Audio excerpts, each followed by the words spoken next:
په هغې پسې بیا د پجګرام څخه کسان راغونډ شوي دي او هغو په سوشل میډیا باندې یو څو خبرې کړې وي چې هغه ډېرې نازیبا خبرې وي.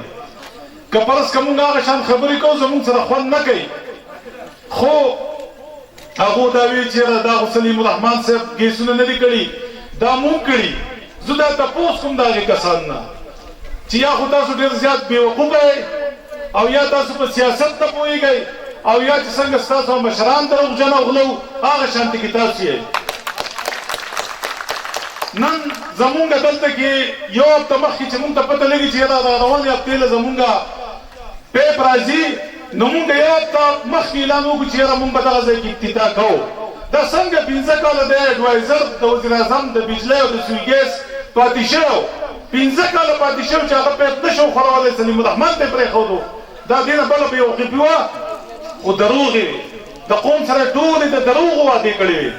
روزانه به افتتاحګانې کولې، ما به خلکو ته وی چې جعلي افتتاحګانې په هغې باندې به په ما پسې دوی کارکنانو چغې والې وی ډاکټر صاحب په خپله جعلي الیکشن ګټلی.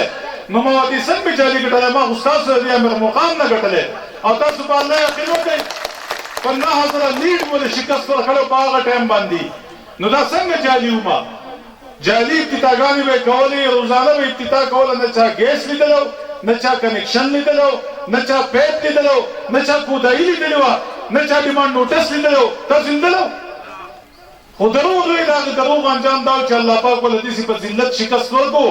نو مې ځان له کېښودی امیر مقام، خو د سوات عوامو ته 2 ځله خپل مقام وښو چې ستا مقام چې دی هغه د عوام نمایندګي نه ده. ستا عوام د هغې غلو سره دی کوم چې په انګلینډ کې اوس ناست دی، په دروغه باندې په جعلي میډیکل سرټیفیکیټ باندې هغه تللی دی، په انګلینډ کې د یوې هفتې دپاره تللی و، د اوسه پورې هلته کې غل ناست دی. ستا مقام هغه ځای کې دی، ته هلته لاړ شه د هغه سره کښېنه. ستا د عوام خدمت ته نه شي کولی. دروغجن سړی به څنګه عوام خدمت کوي؟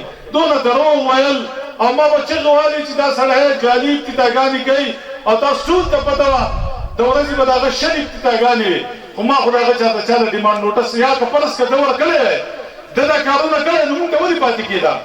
زمونږ په پی کې 6 کې په هره هفته کې 2 او 1 افتتاح د سوی ګیس کېږي. نو زما یقین دی چې که فرض که ده کړی نو مونږ ته خو به دا پاتې نه و، دا خو بیا دروغ و. مونږ به خلکو ته کنیکشن او مونږ به خلکو ته پیپونه نه خورول. نو دوستانو ما ته نه ده پکار چې د دې سړي خلاف خبره وکړم چې هغه زما خیال دی په 2 الیکشنو کې په 15 سیټو باندې ولا عوام شکست ورکړی دی، تاسو عوام ولا ورکړی.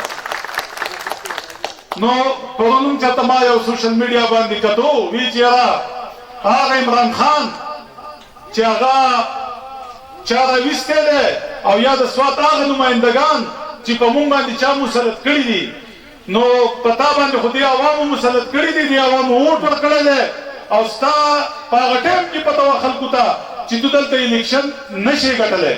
ما ته یو ځای کې چا ووي هغه ایم صاحب زمونږ سره ایم دی صالح صاحب د الیکشن د 4 میاشتې مخکې ما ته وي هغه په هغه ټایم باندې ایم پی او زمونږ سره د مانسیرې نه او ما سره په سپیکر چیمبر کې ناست و.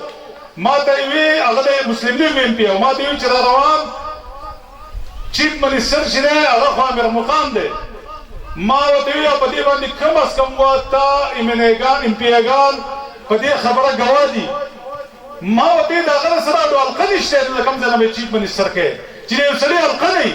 ما ته یې وویل دا چې الیکشن به کوي، ما ورته وي الیکشن کوي به خو د ټولو نه به یو بوډاترین شکست به خوري او هغه شکست یې وخوړو او هغه ایم صاحب صالح محمد صاحب د منصیرې